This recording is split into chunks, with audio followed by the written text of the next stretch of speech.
ब्रिटिशांच्या काळामध्ये ब्रिटिश लोक ठरवायचे की भारतामधल्या लोकांनी काय करायचं, कसा व्यापार करायचा, कुणासोबत करायचा, काय पिकवायचं, हे सगळं कोण ठरवायचे? तर ब्रिटिश ठरवायचे. आता अगदी तशीच परिस्थिती भारतामध्ये आहे असं दुर्दैवाने म्हणावं लागते. आता बघा, अमेरिकेचे एक नेते आहेत किंवा त्यांचा एक प्रतिनिधी आहे रुबियो नावाचा, सध्या भारतामध्ये आहे, भारत दौऱ्यामध्ये आहे. त्यांनी स्वतःचे परस्पर जाहीर केलेलं आहे की भारत येणाऱ्या 5 वर्षामध्ये आमच्याकडून $500 बिलियन सामान घेणार म्हणून. ठीक आहे, हा पहिला मुद्दा. दुसरा मुद्दा, त्यांनी असं सांगितलं की व्हेनेझुएलाकडून भारतात येणाऱ्या काळामध्ये क्रूड ऑइल घेणार आहे आणि येणाऱ्या काळामध्ये व्हेनेझुएलाचे प्रतिनिधी भारतामध्ये येतीलच. आता भारत एवढा हुशार आहे माहिती का, आपले भारताचे हे नेते एवढे हुशार आहेत की यांनी आपल्या ऑइल कंपन्यांना सांगून सुद्धा टाकलं की बाबा, जर का तुम्हाला क्रूड ऑइल घ्यायचं आहे तर कन्सिडर असं करा की अमेरिका आणि व्हेनेझुएला यांच्याकडून तुम्ही घ्याल म्हणून. अरे काय चालू आहे हे? म्हणजे याच्यासाठी का देश स्वतंत्र केलेला होता? तुमचे स्वतःचे पाप झाकण्यासाठी, तुम्ही खाल्लेली माती जी आहे त्याच्यासाठी सगळ्यांनी का भोगायचं?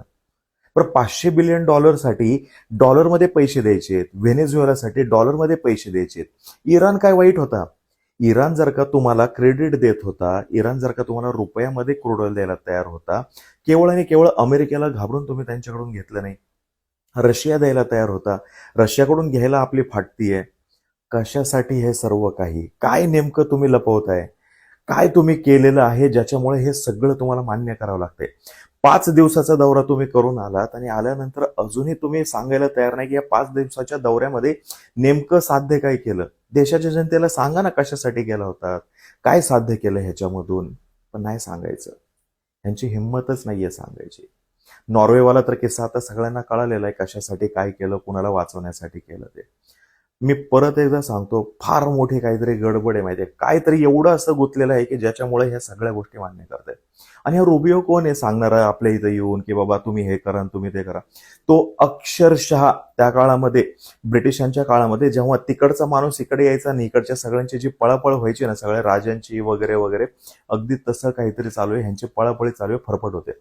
आणि ह्या सगळ्या ह्याच्यामध्ये हा लाल आंखवाला माणूस कुठे आणि हा स्वस्तवाला जेम्स बॉन्ड कुठे, हे मला प्रश्न पडलेले. नुसते पिक्चर बनवायचे, प्रोपगंडा पसरवायचा. शेजारचं एक छोटं राष्ट्र आहे, गरीब राष्ट्र आहे, त्याच्यात पण किडे जे असतात त्यालाच फक्त दाबायचं, त्याला ठेसून मारायचं आणि हे असं काहीतरी आले की शेपूट घालून बसायचं. मी अजूनही म्हणतो, ह्यांनी फक्त एक हाक द्यावी, सर्व भारतीय जनता यांच्यासोबत उभी राहील. पण पाप केलेलं नसेल तरच हाक द्यावी. तुम्ही खरे असाल तर हाक द्या, आम्ही सगळे तुमच्यासोबत उभे राहू, हे त्यांना ह्या व्हिडिओच्या माध्यमातून सांगणे. आणि जे अंधभक्त हे सगळे व्हिडिओ बघत असतात ना, खोटे फोटो लावून कमेंट करत असतात, तिथं पाठवा हा व्हिडिओ.